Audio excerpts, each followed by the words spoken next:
Hey, peace, world. Thanks for pressing play on another installment of Morning Wood. Hey, shout out to the podcast Castle Black.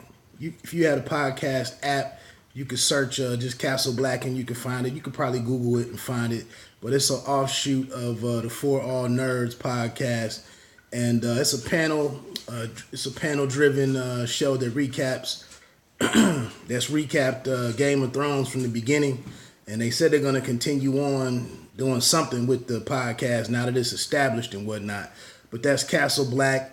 And they do a fun thing called Roll Call where they flip names from Game of Thrones. So you're rocking with Wood, a.k.a.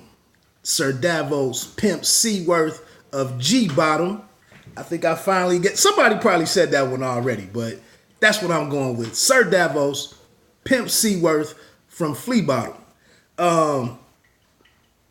Quick thoughts on it this weekend. You know, the finale. It came out 18.4 million people watched the penultimate episode of Game of Thrones, even though it was pretty trash, in my opinion. Based on the popularity of the show, it's possible that even more could tune in for the finale.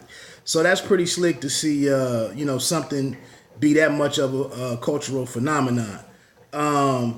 Where did all them Dothraki cats come from last week in the episode Bells? It was way too many cats riding around on horses with them curvy swords. Based on what we saw when all the flames got extinguished back in episode 3, The Long Night, I believe was the name of it. So where did all of those cats come from? We kind of looked at Jon Snow was kind of looking at Daenerys or Dany when she was up on the up on top of that building with Drogon, and the bell started ringing. He was kind of looking at her like some of us may have looked at Deontay Wilder with some of his statements, and we're not supposed to look at him like that because he should be able to say whatever he wants to say, however he says it, whenever he wants to, and wherever. Last thoughts on that, man. Who really cares? It's your opportunity. It's his opportunity to go out here and bring more people in the tent and make people want to tune in and support him, help him do some big numbers. And if you want to take that opportunity and stomp on it and burn it up, do a Dracarys to it, no problem, champ. That's what you call winning. I don't know who I would really favor to be. I guess my question is, for this final episode, is there even an Iron Throne left for anybody to sit on? Or, did they somehow go and salvage the Iron Throne and move it to Dragonstone? Or are the people in the North just going to win out just because they sat on the sidelines? With Sansa, I will say my money is on Arya to take out Dany. I think she was down there seeing all of the the atrocities firsthand with the innocents, the people in King's Landing being slaughtered senselessly, and with no defense. And I think she's gonna make her pay. I don't know if Jon and Tyrion will be sitting here trying to be diplomatic about it and maybe trying to find a way to cut her some slack because of her history and because Heavy was the head that weighed the crown, and maybe she just had a bad moment that wiped nearly 1 million people off the face of the earth in 35 minutes. I don't know what they're gonna do, but I think Arya is gonna be very decisive. I think if you remember up at Winterfell after the Great War, she defended Dany, but it was back and forth on where she was with her. And she's a killer. As Deontay Wilder told Dominic Breazeale. So, I don't know. This week's episode, it may be 2 hours. I I think they got a lot to wrap up, and they have to try to do it in convincing fashion, because I think so. Every episode since the long night has kind of been underwhelming, in my opinion. The last mystery, I guess, hopefully, it's kind of a Stringer Bell from the Wire type situation. Do you have any hope, or are you holding out any hope that Jamie and Cersei are still alive somehow? I think that was a pretty lackluster ending to a character that had wreaked havoc for years, and we really wanted to see get her comeuppance. But it was symbolic of their world crumbling around them, maybe. But we'll see. I don't have much faith in either of those two being alive. And in all honesty, Jamie should have bled out already.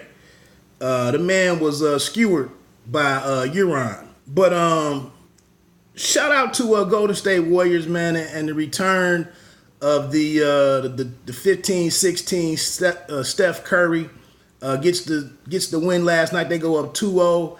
That might have been the best opportunity for the Portland Trailblazers to get a win in Oakland. They led a great portion of the game. I want to say until the end of the third quarter or somewhere around there. Maybe a couple minutes to go in the third quarter. But that rush out from the second half by Golden State to evaporate a 16-point lead or whatnot in a couple of minutes. That's just what makes those guys so difficult to beat, because at any moment, one guy or two guys can go on a run, on a big run and either go up by a lot or come back from a lot. And I haven't seen too many teams that have been able to do that throughout the course of the time that I've been watching the association. So we'll see what happens with that as the series moves back to Portland. But Lillard definitely needs to avoid being swept with the help of Seth Curry, who had a solid game last night and should play better, should play even better back in Portland. Time. Okay, 7 minutes. Well, let's jump into it, man. Obviously, the press conference was yesterday in New York for Wilder and Breazeale. Some props as far as Wilder sending an Urban Dictionary over to Dominic Breazeale. It's such a clash in personalities. It's such a clash in integrity or types of men. I haven't seen it play out in social media as much as I thought it was going to be, as far as Breazeale not being as real as that argument being there about Breazeale not being as real as Deontay Wilder is. I thought there might have been, but I haven't even been checking social media as closely lately, to be honest, so who knows. And I really kind of closed the wagons a little bit for some different reasons where I'm just not really checking on a lot of content right now. Kind of trying to focus on some of my own stuff. But the press conference, of course, Breazeale wasn't going to talk the type of stuff that Wilder freely gets into. But I thought it was pretty good. I thought Wilder was trying to impose his, play some, get up in Breazeale's head a little bit. Breazeale looks to be in pretty decent shape going through this camp, under the tutelage of Virgil Hunter. I think going into, I don't not much more really to say about the press conference. The stare down went down. Firm words were said by, more so by Wilder. It got a little chatty or catty for a moment with the guys going back and forth about liar, who was lying, who wasn't. Who knows what happened in that situation. I want to believe why, and this is really starting to question the veracity of Wilder, because in so many across the board now, so many different things, there's his version of what happened or what's going on. Him talking about the offers that he's made to AJ. They have what they say is a stark contrast to what he says now here in this situation in this hotel lobby. There's two sides of that story. Wilder's schedule, moving forward, when the AJ fight can happen and all, it sounds much different from what his co-manager Shelly Finkel said to what it's just starting to be way too many. It's way too Empire-like for me. So I'm just kind of looking for fight announcements and what goes on in the ring. Speaking of what goes on into the ring, I really just don't know if we can expect to see anything as dramatic as last week's Jarrett Hurd Julian Williams fight, where the underdog had. I just don't see a formula for Dominic Trouble Breazeale to get a victory. He was down against Ugonu early in that fight, maybe second or third round or whatever. It was only a 6 or 7 round fight. He had to get up off the mat. I want to say maybe twice. I could be wrong right there. So, an inexperienced guy like Ugonu, if he can get you down, again, if Deontay chooses to come into this fight and box a little bit, not even box, superbly or be clearly superior in his boxing, just add a little bit, just work the jab just a little bit, get into a rhythm, use some foot movement. Go to the body a little bit. I think that's one thing for Breazeale. We don't see a lot of inside fighting at the heavyweight level, and he's a longer arm guy himself. Both of these guys are 6'7", or right around there. And so he's not going to do well from the outside. I don't think it's enough dog in him to try to venture inside and get inside of Wilder's power and fight in there. That's not what he wants to do. He wants to stand back and jab, hit the 1-2 from long range. So like I said, what he wants to do is inevitably going to send him into out of bounds areas for him. Areas where the champion will be successful. So Wilder has the hand speed advantage. I just don't see a way that Breazeale can really pull it off. I just don't. I think he's going to give a good effort, though.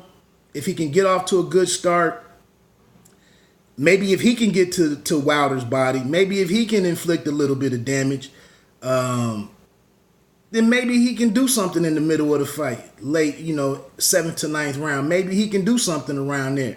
Or maybe, he can make it to the finish line and we can get a decision and go from there. If he can extend this thing out, and Wilder is somewhat inactive, then we could have an interesting scorecard. If we're only talking about 5 to 8 punches per round being landed, 5 to 8 effective punches for each guy,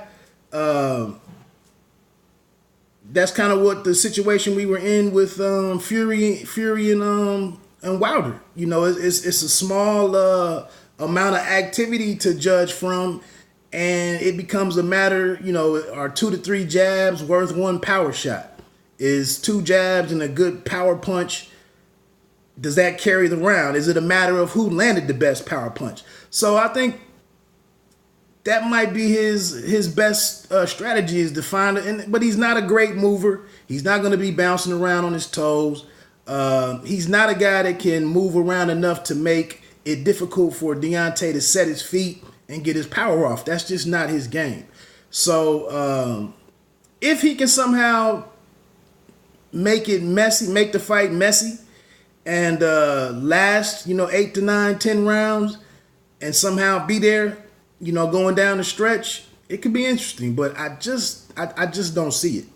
I would like to see some sharpness out of the champ, though, and to take some corner, instruction, to make some adjustments. And, if he comes out and just tries to explode on the guy, that could or couldn't work. I'm not so certain. So look, man, I done ran over my time, damn near doubled it. So let me jump on off of here, man. Have a phenomenal day. Have a great weekend. Check out that World Boxing Super Series action if you can from Glasgow with Josh Taylor and Baranchik. That's going to be a very interesting fight. and very interesting if Taylor is the guy that advances to meet Regis Prograis in the in the finals. And then the Monster down there against Emmanuel Rodriguez, who has some good size. He has some good size compared to the Monster.